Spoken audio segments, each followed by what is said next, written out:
Hello everyone. सो आज हम लोग सिंपल इंटरेस्ट और कंपाउंड इंटरेस्ट के बारे में कुछ डिस्कशंस करेंगे। ठीक है। और ऑल्दो तो आप लोग ये क्लास 10 से पहले इसके बारे में डिटेल जानकारी ऑलरेडी पढ़ चुके हैं। ठीक है। लेकिन जस्ट फॉर रिकैप्चुलेशन हम ये सिंपल इंटरेस्ट और कंपाउंड इंटरेस्ट के बारे में कुछ बेसिक चीज़ बताना चाहेंगे। ठीक है ना। इंटरेस्ट ऑलरेडी सबको पता ही है कि इंटरेस्ट क्या होता है। जब भी हम लोग कुछ अमाउंट अगर हम लोग बैंक में अगर जमा करते हैं, ठीक है, तो हम लोग को हर साल या हो सकता है कभी क्वार्टरली बेसिस पे भी हम लोग को उस अमाउंट पर कुछ एक्स्ट्रा मनी मिलता है जिसको हम लोग इंटरेस्ट बोलते हैं। ठीक है ना। तो जिस अमाउंट पे इंटरेस्ट कैलकुलेट होता है उसको बेसिकली प्रिंसिपल कहा जाता है। ठीक है ना। सो प्रिंसिपल प्रिंसिपल जिसको नॉर्मली हम लोग पी से रिप्रेजेंट करते हैं। ठीक है ना। ये वो मनी है जिसपे इंटरेस्ट कैलकुलेट किया जाता है। ठीक है ना। जो अमाउंट जो पैसा हम लोग जमा किए हैं उसको बेसिकली प्रिंसिपल कहा जाता है। ठीक है ना। तो इंटरेस्ट जो भी कैलकुलेट होगा वो हमेशा इस प्रिंसिपल पे ही कैलकुलेट होगा। ठीक है। पहले हम फिलहाल सिंपल इंटरेस्ट का बात कर रहे हैं। ठीक है। कंपाउंड इंटरेस्ट हम लोग बाद में जाएंगे। ठीक है ना। तो सिंपल इंटरेस्ट के केस में क्या होता है, जिस मनी पे सारा इंटरेस्ट कैलकुलेट होता है उसी को प्रिंसिपल कहा जाता है। ठीक है। जैसे से सपोज हम लोग बैंक में हम लोग 50,000 रुपये जमा किए। ठीक है ना। 50,000 रुपये जमा किए तो एक साल बाद उस 50,000 का 55,000 हो गया है। तो ये जो 5,000 जो एक्स्ट्रा जो मनी जो मिल रहा है वो 5,000 एक्स्ट्रा मनी वो बेसिकली इंटरेस्ट होता है। किस पे इंटरेस्ट मिल रहा है हम लोग को? 50,000 पे इंटरेस्ट मिल रहा है। तो ये जो 50,000 जो है ये बेसिकली प्रिंसिपल हो जाता है। ठीक है ना। नेक्स्ट आया टाइम। ठीक है ना। जितने समय का हम लोग को इंटरेस्ट मिल रहा है वो बेसिकली टाइम होता है। जैसे यहाँ अभी जो लास्ट एग्जांपल जो लिए हम लोग 50,000 रुपीज जमा किए थे। ठीक है ना। तो ये 50,000 बेसिकली मेरा प्रिंसिपल है और एक साल बाद हमको जो पैसा जो मिल रहा है वो 55,000 है। दैट मीन्स हमको 5,000 का इंटरेस्ट मिल रहा है। तो ये जो 1 ईयर जो हुआ ये टाइम है जिस टाइम के लिए जिस टाइम इंटरवल के लिए हमको इंटरेस्ट मिल रहा है। ठीक है। और एक टर्म यूज होता है rate of interest. Rate of interest क्या हो जाता है? रेट ऑफ इंटरेस्ट होता है interest received on ₹100 per annum. ठीक है। सो 100 रुपया में पर एनम जो हम लोग को जो इंटरेस्ट मिलेगा उसको हम लोग रेट ऑफ इंटरेस्ट कहते हैं। ठीक है ना। टाइम को हम लोग टी से रिप्रेजेंट करते हैं और रेट ऑफ इंटरेस्ट को हम लोग कैपिटल आर से रिप्रेजेंट करते हैं। ठीक है ना। सो रेट ऑफ इंटरेस्ट हो जाता है interest received on ₹100 per annum. ठीक है ना। सो आर हो गया इंटरेस्ट रिसीव पर एनम मतलब एक साल के लिए। ठीक है ना। आर हो गया interest received on ₹100 per annum. ऐसा है ये। ठीक है ना। तो 1 रुपया में हम लोग को पर एनम कितना इंटरेस्ट मिलेगा? सिंपली अगर हम लोग ये यूनिटरी मेथड अगर यूज करें तो R/100 हो जाएगा interest received on ₹1 per annum. ठीक है ना। सो R/100 हो गया interest received on ₹1 per annum. ठीक है ना। और यही अगर हम लोग पी रुपीस के लिए अगर कैलकुलेट करें तो कितना हो जाएगा? इंटरेस्ट रिसीव्ड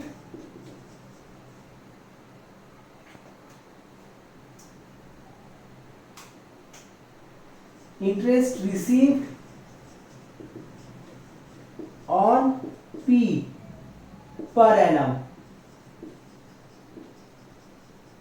ठीक है। सो ये PR/100 ऐसा हो जाएगा। सो टी इयर्स के लिए कितना हो जाएगा? Interest received on P for T years. ये एक साल के लिए था, एक साल के लिए इतना मिल रहा है। तो टी इयर्स के लिए कितना हो जाएगा? ये सिंपली हो जाएगा PR/100। तो ये जो PR/100 जो आया यही बेसिकली मेरा सिंपल इंटरेस्ट होता है। ठीक है ना। मैंने हम लोग पी अमाउंट हम लोग पी रुपीस हम लोग जमा किए हैं बैंक में। ठीक है ना। सो आफ्टर टी इयर्स, ठीक है, हम लोग को इतना इंटरेस्ट मिलेगा at the rate of R% per annum. ठीक है। सो ये जो PR/100 जो आया ये बेसिकली सिंपल इंटरेस्ट हो जाता है। ठीक है ना। ये सिंपल इंटरेस्ट हो जाता है। सो फाइनली अमाउंट क्या होता है, अमाउंट मतलब कितना हम लोग को मिलेगा आफ्टर टी इयर्स, ठीक है ना। तो अमाउंट हम लोग को जो मिलेगा वो प्रिंसिपल मिलेगा प्लस जो इंटरेस्ट हो रहा है वो हम लोग को मिलेगा, ठीक है ना। सो अमाउंट क्या हो जाएगा, amount is equal to principal plus interest, ठीक है।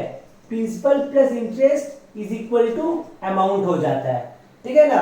यहां पर इंटरेस्ट मतलब हम लोग सिंपल इंटरेस्ट मीन कर रहे हैं, हालांकि कंपाउंड इंटरेस्ट के केस में भी सेम चीज ही होगा, amount is equal to principal plus compound interest हो जाएगा, तो इसलिए मीन जनरल लिख दिए amount is equal to principal plus interest हो जाता है, ठीक है ना। फाइनली हम लोग को कितना मिलेगा, ठीक है ना, आफ्टर टी इयर्स हम लोग को कितना मिलेगा, हम लोग को तो जितना हम लोग जमा किए थे उतना मिलेगा ही, दैट मींस हम लोग को प्रिंसिपल मिलेगा ही, प्लस टी इयर्स के लिए जो उस पे इंटरेस्ट जनरेट हो रहा है वो इंटरेस्ट भी हम लोग को मिलेगा। सो फाइनली अमाउंट मेरा क्या हो जा रहा है, ये सिंपली हो जा रहा है P प्लस PRT बाई 100, ठीक है। यहाँ पर इंटरेस्ट मतलब हम लोग सिंपल इंटरेस्ट मीन कर रहे हैं, ठीक है ना। तो सिंपल इंटरेस्ट तो मेरा PRT बाई 100 था, so amount is equal to P plus PRT by 100 ऐसा हो जाएगा। तो ये सिंपली सिंपल सा केस है जो सिंपल इंटरेस्ट में होता है, ठीक है ना। अब यहीं से यहाँ पे जैसे देख सकते हैं, ठीक है ना, ऐसा इज इक्वल टू क्या था, ऐसा is equal to PRT by 100 था, ठीक है ना। तो यहाँ पे बेसिकली मेरा चार वेरिएबल इन्वॉल्व है, एक है SI जो कि सिंपल इंटरेस्ट है, P जो कि प्रिंसिपल है, R जो कि रेट ऑफ इंटरेस्ट है, और T जो कि टाइम है, ठीक है ना। इन चार चीजों में से कोई तीन चीज हम लोग को सवाल में दे देगा, ठीक है ना, कोई तीन चीज दे देगा और चौथा हम लोग को कैलकुलेट करना है, ठीक है। जैसे मान लो कि अगर हम लोग को PRT अगर दे दिया है, ठीक है, तो हम लोग सिंपली इस फॉर्मूला में बैठा के हम लोग SI कैलकुलेट कर सकते हैं, ठीक है। से सपोज हम लोग को SI दे दिया, P दे दिया, T दे दिया, हम लोग को R कैलकुलेट करना है, तो simply cross multiplication method use करके हम लोग R निकाल सकते हैं। क्या हो जाएगा R का फॉर्मूला, R सिंपली हो जाएगा SI into 100 whole divided by P into T। ये 100 यहाँ पे डिवाइड में था, उधर गया तो मल्टीप्लाई हो गया, और ये P और T यहाँ पे मल्टीप्लाई में था, तो यहाँ पे ये P और T डिवाइड में ऐसे आ गया। सिमिलरली मान लो कि अगर हम लोग को P निकालना है, R T और सिंपल इंटरेस्ट दे दिया है, तो कैसे निकाल लेंगे हम लोग P, सिमिलर फॉर्मूला से SI into 100 whole divided by R into T। Similarly अगर T अगर निकालना होगा तो क्या हो जाएगा, सेम फॉर्मूला है, ठीक है, एक जैसे ही फॉर्मूला है, जस्ट ये बेसिक फॉर्मूला ये याद रखना पड़ेगा। अगर ये फॉर्मूला अगर याद रहेगा तो बाकी सब इसी से हम लोग डिराइव कर सकते हैं, क्लियर, एक याद रखना ही काफी है, मोर देन एनफ है। तो ये सिंपल सा था, ये सिंपल इंटरेस्ट हुआ। अब हम लोग जाते हैं कंपाउंड इंटरेस्ट की ओर जाते हैं।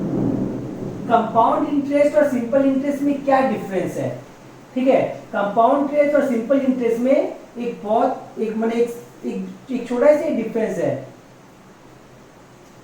Compound interest.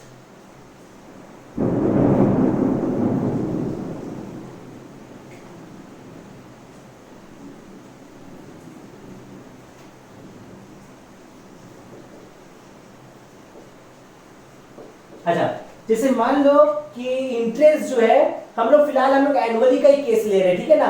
हम लोग बाद में देखेंगे जब इंटरेस्ट अगर 6 महीने में इंटरेस्ट कैलकुलेट होता है तो क्या होता है, हर 3 महीने में इंटरेस्ट अगर कैलकुलेट होता है तो क्या होता है, हम लोग उसमें अभी फिलहाल नहीं डिस्कशन कर रहे हैं। हम लोग फिलहाल एज्यूम करके चल रहे हैं कि इंटरेस्ट जो कैलकुलेट हो रहा है वो हर 1 साल के बाद कैलकुलेट हो रहा है, ठीक है ना। तो इसको हम लोग बोलते हैं कि इंटरेस्ट जो हो रहा है वो कंपाउंडेड एनुअली हो रहा है, ठीक है, इस तरीके से सेंटेंस में लिखा हुआ रहेगा, ठीक है। सो कंपाउंडेड एनुअली हो रहा है, से सपोज। तो सिंपल इंटरेस्ट में क्या है, जब भी हर साल इंटरेस्ट मिल रहा है तो सिंपल इंटरेस्ट के केस में हर साल मेरा प्रिंसिपल सेम रहता है, ठीक है। जैसे कि से सपोज हम 50,000 रुपया आज बैंक में जमा करते हैं, ठीक है, 1 साल के बाद हमको 5,000 रुपया इंटरेस्ट मिलता है, ठीक है ना। सो नेक्स्ट सेकेंड ईयर के लिए जब इंटरेस्ट कैलकुलेट होगा तो उसी 50,000 पे ही कैलकुलेट होगा, ठीक है ना। ये सिंपल इंटरेस्ट के केस में होता है, ठीक है। फिर थर्ड ईयर के लिए जब इंटरेस्ट कैलकुलेट होगा अगेन 50,000 पे ही कैलकुलेशन होगा, ठीक है ना। तो ये सिंपल इंटरेस्ट में था, लेकिन कंपाउंड इंटरेस्ट के केस में ऐसा नहीं होता है। क्या होता है कंपाउंड इंटरेस्ट में, से सपोज हम बैंक में आज 50,000 रुपया जमा किए, ठीक है ना, 50,000 रुपया जमा करके 1 साल के बाद हमको से सपोज 5,000 रुपया इंटरेस्ट मिला, ठीक है ना। सो मेरा अमाउंट कितना हो गया 1 साल के बाद, 1 साल के बाद मेरा अमाउंट हो गया principal plus interest, which is equal to 55,000, ठीक है ना। तो सेकेंड ईयर जब इंटरेस्ट जब कैलकुलेट होगा तो 50,000 पे कैलकुलेट नहीं होगा, 55,000 पे कैलकुलेशन होगा, ठीक है। ये बेसिक डिफरेंस है कंपाउंड इंटरेस्ट और सिंपल इंटरेस्ट पे। सिंपल इंटरेस्ट के केस में खाली प्रिंसिपल पे ही हमको हर साल इंटरेस्ट मिलता है, जबकि कंपाउंड इंटरेस्ट के केस में हमको प्रिंसिपल पे तो इंटरेस्ट मिलता है प्लस प्रीवियस ईयर्स का जो इंटरेस्ट जो मिला उस पे भी इंटरेस्ट कैलकुलेट होता है। सो एज अ रिजल्ट कुछ सालों मैंने एक साल के बाद का अगर केस अगर ले, एक साल में अगर रहेंगे तो अमाउंट सेम होगा, कोई फर्क नहीं पड़ेगा। लेकिन से सपोज 2 या 3 या 4 साल का केस अगर हुआ तब ऑब्वियस सा बात है कंपाउंड इंटरेस्ट जो होगा वो सिंपल इंटरेस्ट से हमेशा ग्रेटर रहेगा, क्योंकि सिंपल इंटरेस्ट तो सिर्फ प्रिंसिपल पे इंटरेस्ट कैलकुलेट किया जाता है, लेकिन कंपाउंड इंटरेस्ट जो होता है वो प्रिंसिपल पे तो कैलकुलेशन होता ही है प्लस प्रीवियस ईयर्स का इंटरेस्ट पे भी इंटरेस्ट मिलता है, ठीक है ना। सो ऑब्वियस सा बात है हम लोग को एक्स्ट्रा इंटरेस्ट मिल रहा है प्रीवियस ईयर्स का इंटरेस्ट के लिए, ठीक है ना। तो इस कारण से कंपाउंड इंटरेस्ट जो होता है वो सिंपल इंटरेस्ट से हमेशा ग्रेटर होता है। हाँ, अगर एक साल का अगर सिर्फ डिपॉजिट अगर करोगे तब कोई फर्क नहीं पड़ेगा, तब simple interest compound interest equal आएगा। लेकिन अगर एक साल से ज्यादा के लिए अगर है तो हमेशा कंपाउंड इंटरेस्ट जो है वो सिंपल इंटरेस्ट से ग्रेटर होगा, ठीक है ना। तो कंपाउंड इंटरेस्ट के केस में अमाउंट का क्या फॉर्मूला हो जाता है, अमाउंट का सिंपली फॉर्मूला ऐसा हो जाता है P into 1 plus R by 100 whole to the power n। n मेरा बेसिकली यहाँ पे n यूज किया जाता है ईयर्स के लिए, ठीक है ना। तो यहाँ पे n बेसिकली ईयर्स है, माने टाइम पीरियड है, 2 साल 3 साल जितना भी है, तो n मेरा बेसिकली टाइम पीरियड है, ठीक है ना। ज्यादा हम सिंपली टाइम लिख दे रहे थे ईयर्स नहीं, ठीक है ना। तो यहाँ पे n मेरा टाइम है, ठीक है। तो ये केस हुआ जब हम लोग हर साल इंटरेस्ट जब कैलकुलेशन हो रहा है, तो कंपाउंड इंटरेस्ट कितना हो जाएगा, कंपाउंड इंटरेस्ट जिसको हम CI करके लिखते हैं ये सिंपली अमाउंट माइनस प्रिंसिपल, ठीक है ना। A माइनस P ये मेरा अमाउंट है, ठीक है ना, ये अमाउंट है, मतलब n ईयर्स के बाद हम लोग को कितना पैसा मिलेगा, ठीक है। तो इतना हम लोग को मिलेगा, P रुपीज हम लोग डिपॉजिट किए at the rate of 8% per annum for n years, ठीक है। तो हम लोग को इतना अमाउंट मिलेगा, क्लियर। तो फाइनली मेरा कंपाउंड इंटरेस्ट कितना हुआ, ये अमाउंट माइनस प्रिंसिपल हो जाएगा, ठीक है। तो ये कंपाउंड इंटरेस्ट हमेशा सिंपल इंटरेस्ट से ग्रेटर होता है, क्योंकि सिंपल इंटरेस्ट तो सिर्फ प्रिंसिपल पे इंटरेस्ट देता है, लेकिन कंपाउंड इंटरेस्ट जो है ये प्रिंसिपल पे तो इंटरेस्ट देता ही है प्लस प्रीवियस ईयर्स का इंटरेस्ट पे भी इंटरेस्ट देता है। सो ओवरऑल मेरा इंटरेस्ट ज्यादा हो जाता है, क्लियर। सो कंपाउंड इंटरेस्ट जो ये सिंपली अमाउंट माइनस प्रिंसिपल ऐसा हो जाता है। ये हुआ जब कंपाउंडेड एनुअली का केस है। कंपाउंडेड एनुअली मतलब क्या कि साल साल में इंटरेस्ट कैलकुलेशन हो रहा है, ठीक है। सो हम लोग यहाँ पे लिख सकते हैं ये कंपाउंडेड एनुअली का केस है,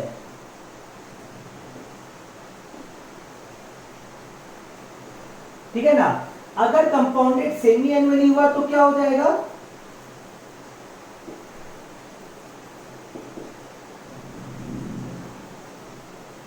अगर कंपाउंडेड सेमी एनुअली का केस हुआ तो क्या हो जाएगा, सेमी एनुअली मतलब हर 6 महीने के बाद इंटरेस्ट कैलकुलेशन हो रहा है, ठीक है ना, हर 6 महीने के बाद इंटरेस्ट कैलकुलेशन हो रहा है। लेकिन R जो दिया हुआ है ये 8% पर एनम ही दिया हुआ है, ठीक है ना, तो ये पर एनम पे दिया हुआ है, तो 6 महीने का कितना रेट ऑफ इंटरेस्ट हो जाएगा, उसका हाफ हो जाएगा, ठीक है ना।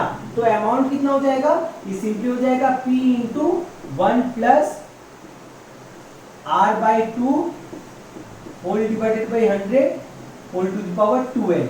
यहाँ पे 2n हो गया, n basically number of years था, ठीक है ना, ये टाइम है इन ईयर्स, ठीक है ना।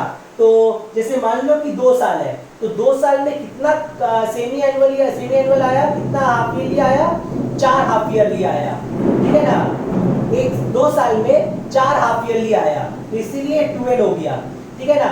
अगर 3 साल के लिए अगर करेंगे तो टोटल 6 हाफ ईयरली आएगा, तो मेरा टाइम जो है वो 2n करके ऐसा हो जाएगा, ठीक है ना, टाइम जो है वो 2n करके हो जाएगा, इस तरीके से आ जाएगा, क्लियर। तो ये केस हुआ जब कंपाउंडेड सेमी एनुअली है। सिमिलरली कंपाउंडेड क्वार्टरली का केस अगर है,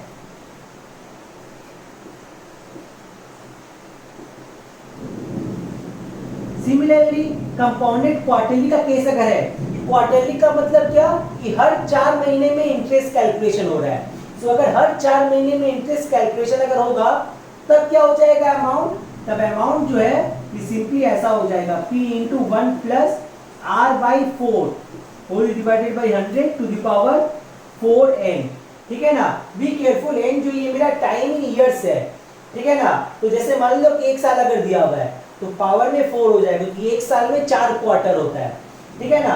और rate of interest per annum दिया हुआ है, तो क्वार्टर का कितना इंटरेस्ट हो जाएगा, r/4 करके आ जाएगा, ठीक है ना। 1 साल में 4 क्वार्टर होता है, क्वार्टर मतलब हर 3-3 महीने के बाद, ठीक है। तो ये कंपाउंडेड क्वार्टरली का केस हुआ। सिमिलरली अगर कंपाउंडेड मंथली का केस हुआ तो क्या हो जाएगा,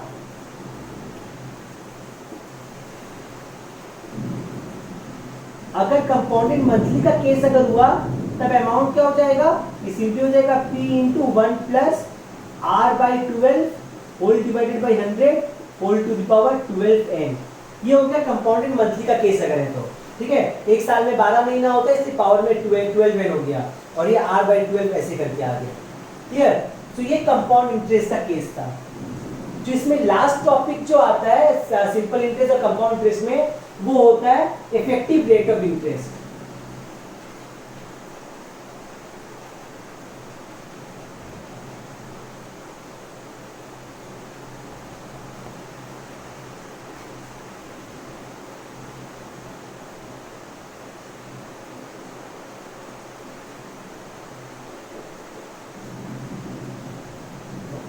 जिसमें लास्ट टॉपिक जो आता है वो होता है इफेक्टिव रेट ऑफ इंटरेस्ट, ठीक है। इफेक्टिव रेट ऑफ इंटरेस्ट कब होता है, इफेक्टिव रेट ऑफ इंटरेस्ट का कॉन्सेप्ट आता है जब कंपाउंड इंटरेस्ट जो है कंपाउंडेड सेमी एनुअली या क्वार्टरली या मंथली ऐसा कुछ हो, मतलब कंपाउंडेड एनुअली नहीं होना चाहिए, तब ये इफेक्टिव रेट ऑफ इंटरेस्ट का कॉन्सेप्ट आता है। जैसे से सपोज अगर मेरा गिवन कंपाउंड इंटरेस्ट का जो है वो कंपाउंडेड सेमी एनुअली है, तो सेमी एनुअली होने के कारण क्या होगा, हर 6 महीने में इंटरेस्ट कैलकुलेशन होगा, ठीक है ना। सो पहला 6 महीने का इंटरेस्ट कैलकुलेशन हुआ ऑन पी, फिर जब नेक्स्ट 6 महीने का जब इंटरेस्ट कैलकुलेशन जब होगा तो पी पे तो होगा ही, प्लस जो पहला 6 महीने का जो इंटरेस्ट था उस पे भी इंटरेस्ट कैलकुलेशन होगा।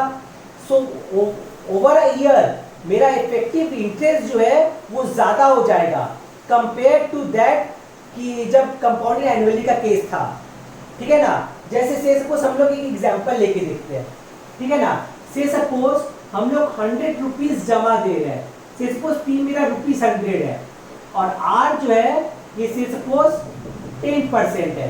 से सपोज पहले हम लोग कंपाउंडेड एनुअली का केस लेते हैं, ठीक है ना। पहले हम लोग कंपाउंडेड एनुअली का केस लेते हैं, तो जब कंपाउंडेड एनुअली का केस ले रहे हैं तब अमाउंट कितना हो जाएगा, अमाउंट हो जाएगा 100 into 1 plus 10/100 whole to the power 1। हम लोग n is equal to 1 year लेके चल रहे हैं। सो कितना आया, ये कैंसिल आउट हो गया, ये हो गया 100 इंटू 11/10, दैट मीन्स ₹110 हो गया। तो दैट मीन्स कंपाउंड इंटरेस्ट कितना हो जाएगा, कंपाउंड इंटरेस्ट जो है वो हो जाता है अमाउंट माइनस प्रिंसिपल हो जाता है। सो अमाउंट है 110 और प्रिंसिपल है 100, तो दोनों को जब सब्ट्रैक्ट करेंगे तो मेरा कंपाउंड इंटरेस्ट जो है वो ₹10 करके आ जाएगा। अब ये हम लोग केस लेते हैं जब कंपाउंडेड सेमी एनुअली है, ठीक है। अब कंपाउंडेड सेमी एनुअली का केस लेते हैं। जब कंपाउंडेड सेमी एनुअली का जब केस लेंगे, सेम डेटा है, ठीक है ना।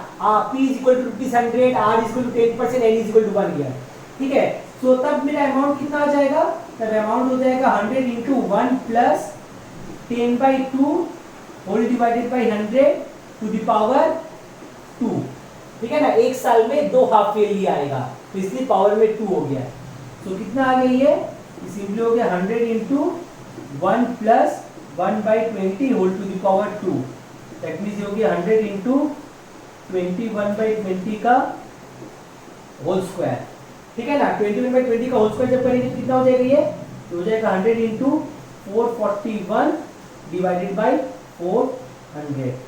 तो ये कैंसिल आउट हो गया, कितना आ गया, ये 110.25, ठीक है। इतना अमाउंट आया। So that means compound interest कितना हो जाएगा, कंपाउंड इंटरेस्ट जब हो जाएगा 110.25 माइनस 100, तो ये सिंपली है 10.25 आ गया है, तो ये देख सकते हैं कि यहाँ पे मेरा कंपाउंड इंटरेस्ट ₹10 आया, जबकि यहाँ पे कंपाउंड इंटरेस्ट जो है ₹10.25 आया, ठीक है ना।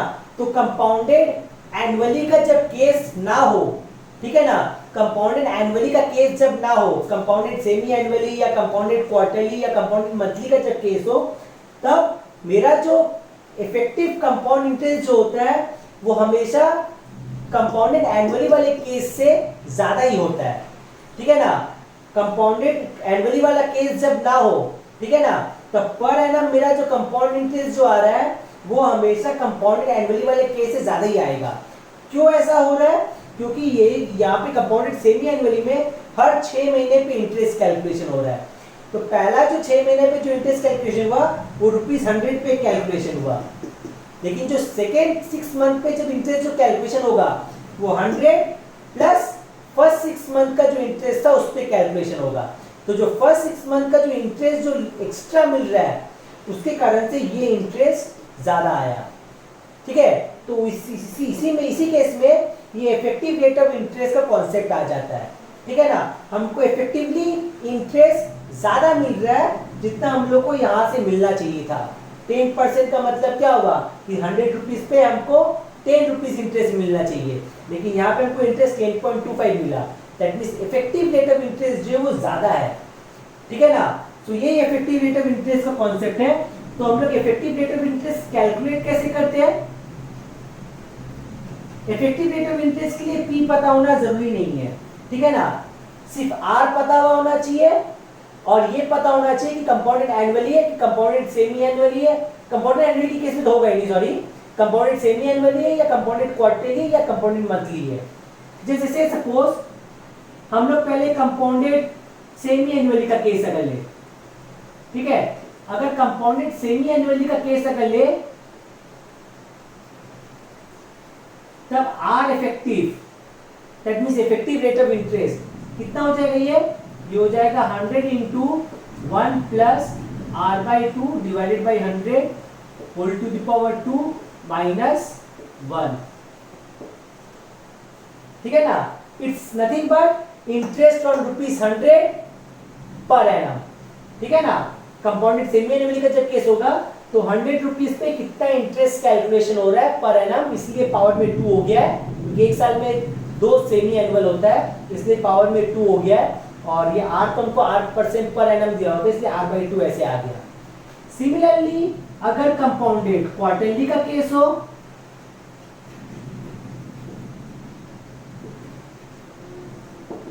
तब इफेक्टिव रेट ऑफ इंटरेस्ट कितना हो जाएगा?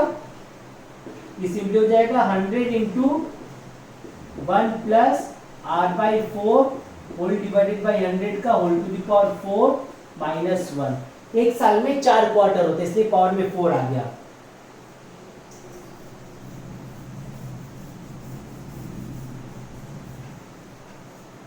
और फाइनली जो है अगर कंपाउंडेड मंथली का केस अगर हुआ, अगर मंथली का केस अगर हुआ तो आर इफेक्टिव कितना हो जाएगा?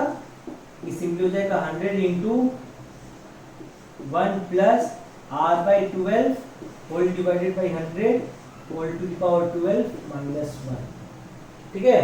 सो ये इफेक्टिव रेट ऑफ इंटरेस्ट का इस तरीके से हम लोग कैलकुलेशन कर सकते हैं। सो ये सिंपल इंटरेस्ट और कंपाउंड इंटरेस्ट का कॉन्सेप्ट था। Thank you everyone.